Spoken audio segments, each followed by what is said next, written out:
원래 십자가는 죽음의 상징이었습니다. 지금 우리들에게 있어서 십자가는 구원의 상징이 되었죠. 귀신을 쫓을 때도, 뭔가 힘든 일이 있을 때도 우리는 십자가를 내세우면서 그것을 이겨냅니다. 십자가의 힘을 알기 때문이죠. 그런데 이것은 참으로 큰 전환이었습니다. 왜냐하면 예수님 시대의 사람들은 절대로 십자가를 그렇게 생각하지 않았기 때문이죠. 요즘에는 십자가 목걸이, 십자가 팔찌, 우리 신자들뿐만 아니라 하느님을 믿지 않는 사람들도 금이나 은 또는 보석으로 만들어서 장신구처럼 차고 다니죠. 그러나 이것은 상상조차 할 수 없는 것이었습니다. 마치 교수형 할 때 쓰는 목줄 있죠. 이것을 장신구로 가지고 다니는 것과 또는 단두대를 장신구로 가지고 다니는 것과 같은 이치로 보시면 됩니다. 말이 안 된다는 거죠. 그런데 십자가는 누구 때문에? 예수님 때문에 그 의미가 바뀌었습니다. 예수님께서 십자가를 지고 골고타 언덕에 올라가실 때 많은 말씀을 하지 않으십니다. 왜냐하면 말이 필요 없기 때문이죠. 십자가의 길이라는 것은 인생을 의미합니다. 우리들의 삶을 요약하고 있다는 거죠. 십자가를 지고 올라가는 동안 깊은 절망 속에 빠질 수밖에 없죠. 왜냐하면 이 무거운 십자가를 지고 올라가도 살 희망이 없기 때문입니다. 인간의 삶이라는 것은 점점 살아갈수록 희망이 사라지는 것 같아요. 나이가 들수록 점점 그렇습니다. 병원에 가고 또 좋은 것을 먹어보지만 결국엔 나이가 든다는 것은 힘이 빠진다는 것을 의미하고, 나이가 든다는 것은 결국은 죽음을 의미하기 때문이죠. 젊을 때는 가능성이 많죠. 그렇지 않습니까? 10대, 20대, 30대, 40, 50대, 60, 70대, 80대, 90대 이렇게 본다면 같은 시간입니까? 똑같은 1년이라고 할지라도 다를 수밖에 없죠. 왜 그렇습니까? 예를 들어서 20대나 30대 때 뭔가 실패를 하거나 또는 몸이 아프거나 그래도 아직은 많이 남았잖아. 그러니까 힘을 내. 이번 실패로 인해서 너는 더 성장할 수 있을 거야 라고 말해도 이상하지 않죠? 그런데 나이 80에 망했어요. 가가지고 아직 기회가 많아요. 한번 실수는 병가지 상사라고 하는데 힘을 내십시오. 그러면 힘이 날까요? 왜 그렇습니까? 같은 시간이라고 할지라도 의미가 다르기 때문이죠. 그 누구도 부인할 수가 없습니다. 우리 몸도 마음도 약해지기 때문에. 그래서 아무리 돈이 많아도 권력이 높아도 인간의 삶이라는 것은 비참할 수밖에 없는 거예요. 죽음이 있기 때문이요. 지금의 삶이 죽음으로 가기 때문입니다. 죽음 직전뿐만 아니라 살아가면서 그것을 우리는 느끼고 있다는 거죠. 세상은 완전하지 않아서. 그래서 예수님께서는 이 모든 것들을 뒤집기 위해서 세상에 오셨습니다.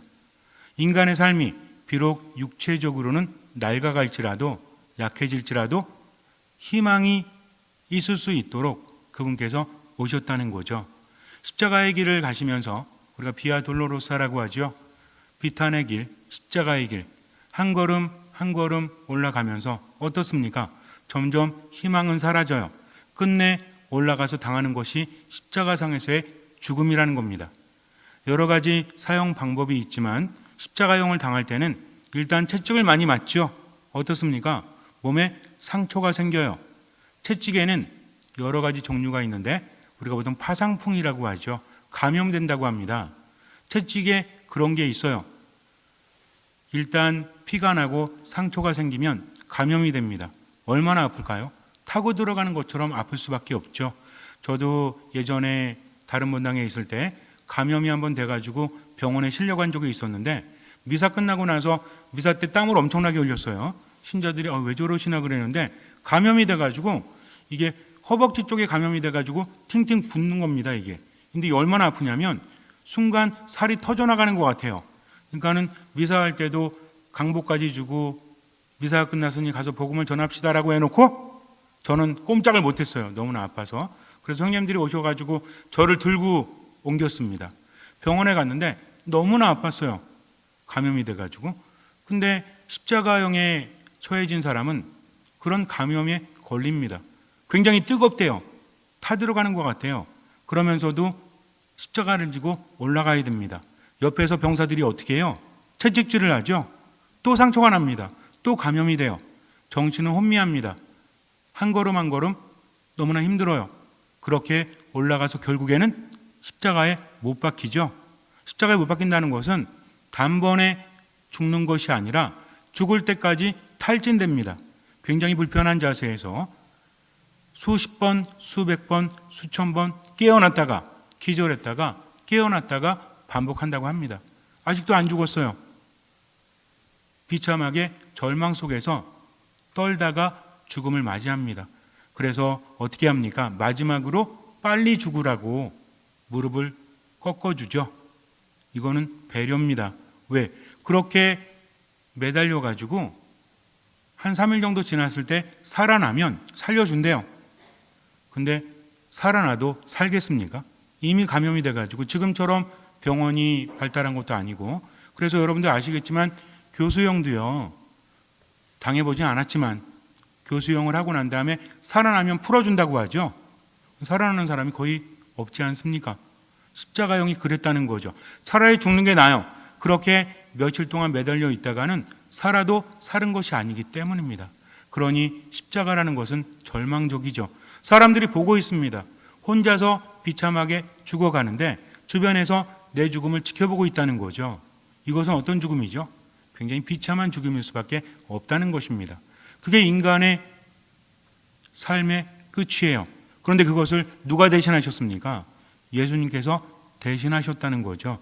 그래서 예수님께서는 마지막 숨을 거두시기 전에 뭐라고 하셨죠? 내가 왜 그랬을까? 다 이루어졌다라고 하십니다. 그래야만 구원이 이루어질 수 있기 때문에, 그분께서 목숨을 내놓으셨기 때문에 그 목숨값으로 우리가 죽음이 아닌 삶의 길로 갈 수 있기 때문이라는 거죠. 예수님께서 먼저 그 길을 가셨어요. 그리고 죽으셨습니다. 그로 인해서 우리는 살았다는 거죠. 이것은 우리가 하나님 나라에 들어가는 마지막 날만을 의미하는 것이 아니라 지금 여기에서 우리에게 희망이 있다는 겁니다.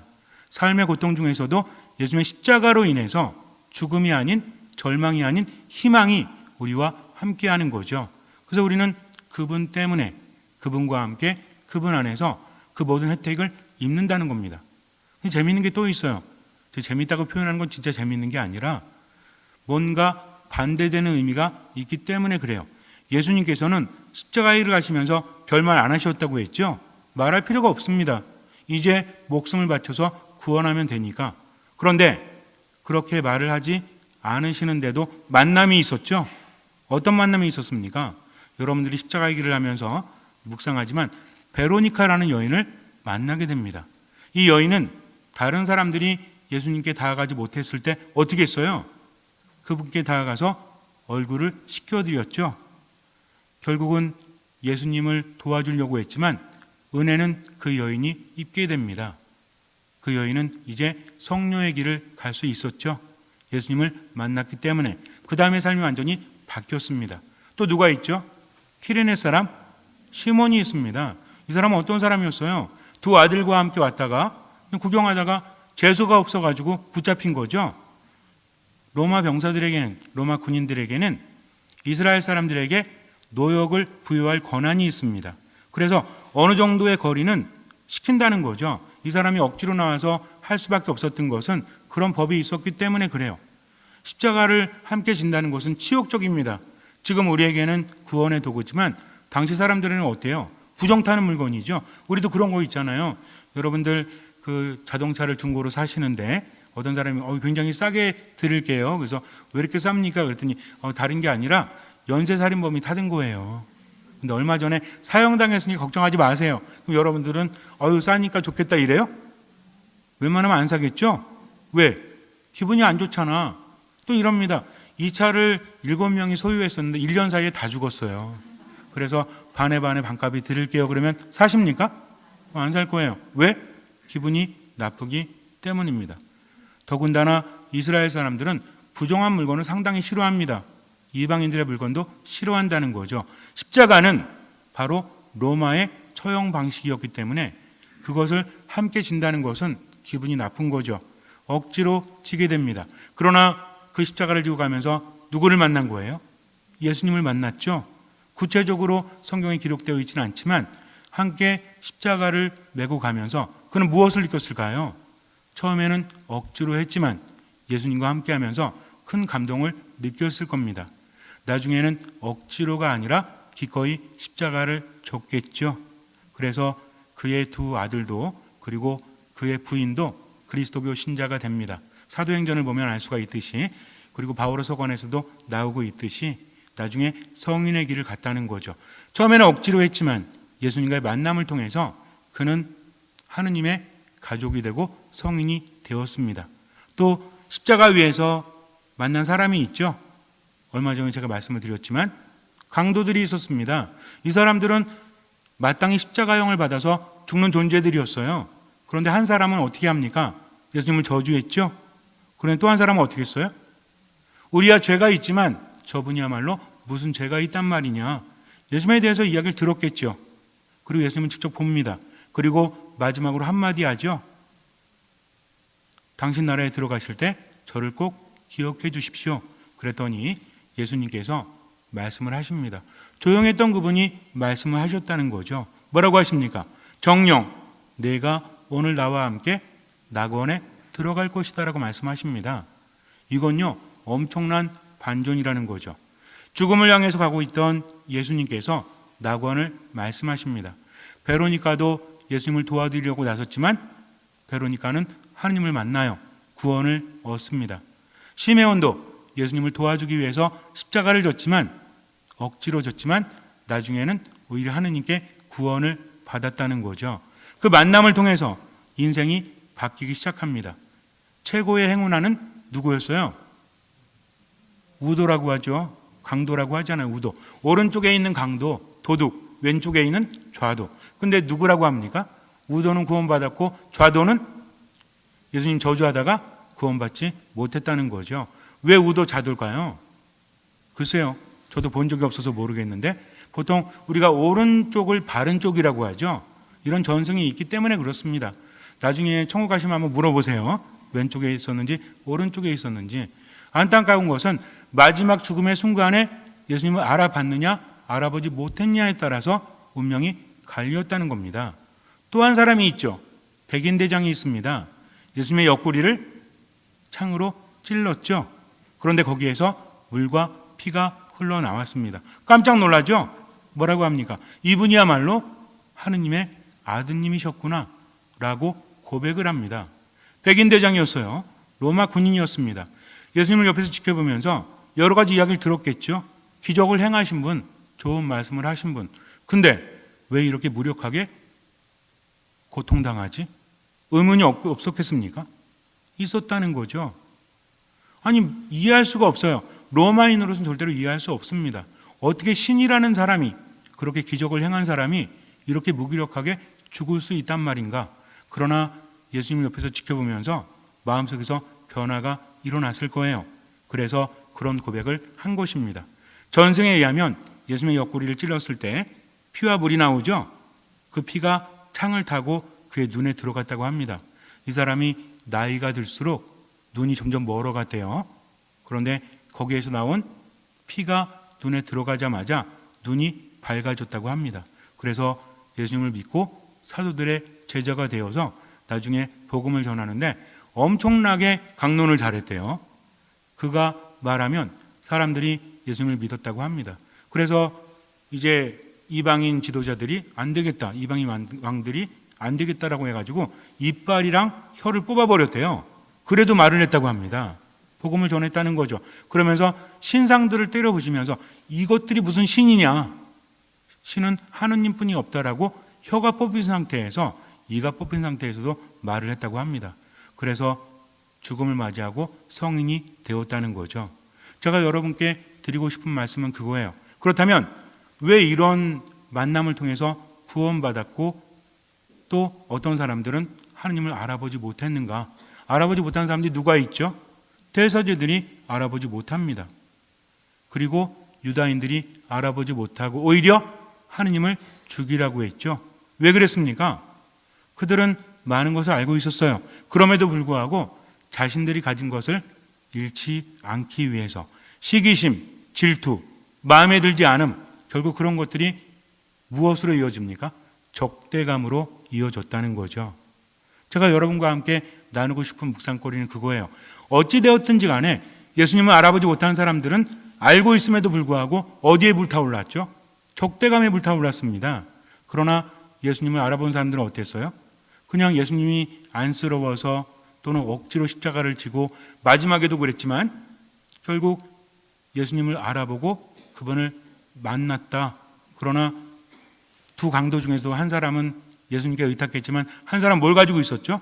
적대감을 가졌잖아요. 당신이 메시아라면 당신도 살고 우리도 살려보시오. 세상에 대한 적대감이 예수님께 향했다는 겁니다. 묵상해 볼 필요가 있는 것 같아요. 어찌됐든지 간에 세상을 살면서 무엇을 갖는다면? 적대감을 갖는다면 공격적일 수밖에 없고 예수님도 알아보지 못한다는 겁니다. 그러나 신앙의 눈으로 예수님과 함께 할 때 그분께서 변화시켜 주신다는 거죠. 이것이 바로 신앙입니다. 우리가 믿음을 가지고 세상을 살아간다면 내 안에 무엇이 생길 때? 적대감이 생길 때, 분노가 생길 때, 이때 틈이 생겨난다는 거죠. 참으로 많은 부정적인 감정들이 적대감과 분노로 이어질 수밖에 없다는 겁니다. 그래서 하느님을 믿는 사람은 마음속에 뭐가 생길 때? 적대감이나 분노가 생길 때 어떻게 하는 사람? 예수님을 바라보는 사람. 그럴 때 죽음에 이르는 십자가가 무엇으로 바뀝니까? 구원의 도구로 바뀐다는 거죠.